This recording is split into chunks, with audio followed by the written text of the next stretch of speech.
Hi hello welcome back to my channel again. ಎಲ್ಲರೂ ಚೆನ್ನಾಗಿದ್ದೀರಾ ಅಂತ ಭಾವಿಸ್ತೀನಿ. ಸೊ ಮೊದಲನೇದಾಗಿ ಇವತ್ತು ನಾನು ತರಕಾರಿ ಸಾಂಬಾರನ್ನ ಹೇಗೆ ಮಾಡೋದು ಅಂತ ಈಸಿಯಾಗಿ ಕ್ವಿಕ್ಕಾಗಿ ವಿತಿನ್ 25 ಮಿನಿಟ್ಸ್ ಒಳಗೆ ಮಾಡುವಂಥ ಒಂದು ರೆಸಿಪಿನ ನಿಮ್ಮೊಟ್ಟಿಗೆ ಶೇರ್ ಮಾಡ್ಕೋತಾ ಇದ್ದೀನಿ.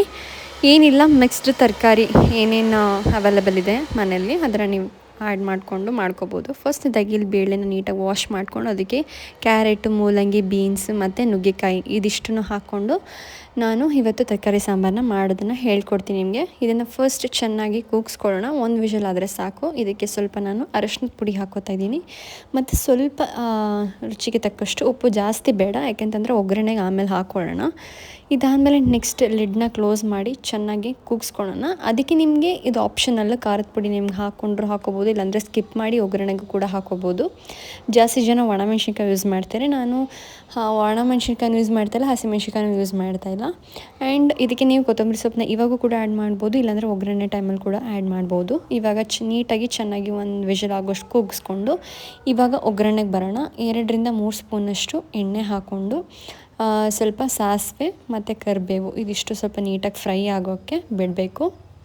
ನೆಕ್ಸ್ಟ್ ಇದಕ್ಕೆ ಏನು ಮಾಡೋಣ, ಸಣ್ಣದಾಗಿ ಹೆಚ್ಚಿಟ್ಕೊಂಡಿರೋಂಥ ಈರುಳ್ಳಿ, ನಾನಿಲ್ಲಿ ಮೀಡಿಯಮ್ ಸೈಜಲ್ಲಿ ಹೆಚ್ಕೊಂಡಿಲ್ಲ, ನನಗೆ ಸ್ವಲ್ಪ ಸಣ್ಣದಾಗಿರಬೇಕು ಈರುಳ್ಳಿ, ಹಾಗಾಗಿ ಸಣ್ಣಕ್ಕೆ ಹೆಚ್ಕೊಂಡು ಒಗ್ಗರಣೆಗೆ ಹಾಕೋತಾ ಇದ್ದೀನಿ. ಇವಾಗ ಇದನ್ನು ಚೆನ್ನಾಗಿ ಸ್ಟಿರ್ ಮಾಡ್ಕೊಳ್ಳೋಣ until unless it fries well. ನಾನಿಲ್ಲಿ ಸ್ಟಾರ್ಟಿಂಗಲ್ಲಿ ಹಾಕ್ಕೊಳ್ಳಲಿಲ್ಲ ತರಕಾರಿ ಜೊತೆ ಕೊತ್ತಂಬರಿ ಸೊಪ್ಪನ್ನ, ಅದಕ್ಕೆ ನಾನು ಇವಾಗ ಒಗ್ಗರಣೆಲಿ ಹಾಕೋತಾ ಇದ್ದೀನಿ. ಇವಾಗ ನಾನಿಲ್ಲಿ ನೋಡಿಕೊಂಡು ಖಾರದ ಪುಡಿ ಹಾಕೋತಾ ಇದ್ದೀನಿ, ಯಾಕೆಂತಂದರೆ ತುಂಬ ಜಾಸ್ತಿ ಖಾರ ಇರೋದ್ರಿಂದ ಸ್ವಲ್ಪ ಹಾಕೋತಿದ್ದೀನಿ. ಯಾಕಂದರೆ ಅದಕ್ಕೂ ತರಕಾರಿ ಏನು ಬೇಯಿಸೋಕೆ ಇಟ್ಟಿದ್ದೀನಿ ಆವಾಗ ಸ್ವಲ್ಪ ಹಾಕಿದ್ದಲ್ವ, ಅದಕ್ಕೆ ಈಗ ಸ್ವಲ್ಪ ಉಪ್ಪು ಹಾಕ್ಕೊಂಬಿಟ್ಟು ನೀಟಾಗಿ ಇದನ್ನು ನೀಟಾಗಿ ಫ್ರೈ ಮಾಡ್ಕೊಳ್ಳೋಣ. ಸೊ ಇವಾಗ ಅದಕ್ಕೆ ಸಾಂಬಾರು ಪುಡಿ ಹಾಕೋತಾ ಇದ್ದೀನಿ, ಮನೇಲಿ ಮಾಡಿರೋವಂಥದ್ದು, ಪ್ಲಸ್ ಆಚಿ ಮಸಾಲದೇನು ಬರುತ್ತೆ ಅದ್ರದ್ದು ಸಾಂಬಾರು ಪೌಡ್ರ್ ಕೂಡ ನಾನು ಸ್ವಲ್ಪ ಹಾಕೋತಾ ಇದ್ದೀನಿ. ಸೊ ಸ್ವಲ್ಪ ಟೇಸ್ಟ್ ಚೆನ್ನಾಗಿ ಬರುತ್ತೆ ಸಾಂಬಾರ್ದು ಅಂತ ಅಂದ್ಕೊಂಡು 2 ಪೌಡರ್ನ ಮಿಕ್ಸ್ ಮಾಡ್ತಾಯಿದ್ದೀನಿ. ಇವಾಗ ಇದಕ್ಕೆ ಸ್ವಲ್ಪ ಬಾಡಿಸ್ಬಿಟ್ಟು ಇದಕ್ಕೊಂದು 1/2 ಕಪ್ ಆಫ್ ವಾಟರ್ನ ಹಾಕಿ ಇದನ್ನು ಸ್ವಲ್ಪ ಬಾಯ್ಲಿಂಗಿಗೆ ಬಿಡೋಣ, ಸೊ ದಟ್ ಈರುಳ್ಳಿ ಎಲ್ಲ ಸ್ವಲ್ಪ ಸ್ಮೂತಾಗಿ ಆಗಲಿ ಅಂತ. ಇದಕ್ಕೆ ನೀವು ಹುಣಸೆಹಣ್ಣು ರಸ ಕೂಡ ನೀವು ಹಾಕೋಬೋದು ಇಫ್ ನೆಸೆಸಿಟಿ, ಇಲ್ಲ ಅಂತಂದರೆ ಸ್ಕಿಪ್ ಮಾಡ್ಬೋದು. ನಾನು ಇದಕ್ಕೆ ಆ್ಯಡ್ ಮಾಡ್ಕೋತಾ ಇಲ್ಲ.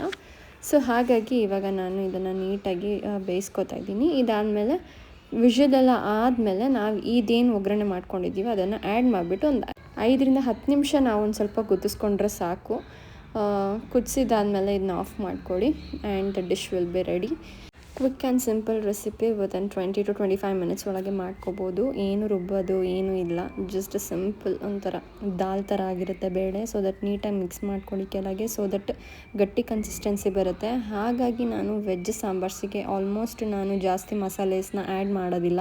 ಸ್ವಲ್ಪ ಆದಷ್ಟು ಬೇಳೆ ಸ್ಮ್ಯಾಶಿಂಗ್ ಇರೋ ಅಂಥ ಕನ್ಸಿಸ್ಟೆನ್ಸಿಲಿ ಇರುತ್ತಲ್ಲ ಆ ಥರ ನೀವು ಬೇಯಿಸ್ಕೊಂಡ್ರೆ ಸಾಕು. And sambar will be ready, like gravy ಕನ್ಸಿಸ್ಟೆನ್ಸಿಲಿ ಇರುತ್ತೆ. ಸೊ ಈ ವಿಡಿಯೋ ಇಷ್ಟ ಆದರೆ ದಯವಿಟ್ಟು ಲೈಕ್ ಮಾಡಿ, ಶೇರ್ ಮಾಡಿ ಮತ್ತು ಸಬ್ಸ್ಕ್ರೈಬ್ ಮಾಡಿ. ಆ್ಯಂಡ್ ಮತ್ತೆ ಹೊಸ ರೆಸಿಪಿಯೊಂದಿಗೆ ಸಿಗ್ತೀನಿ. Until then take care, bye, lots of love, bye.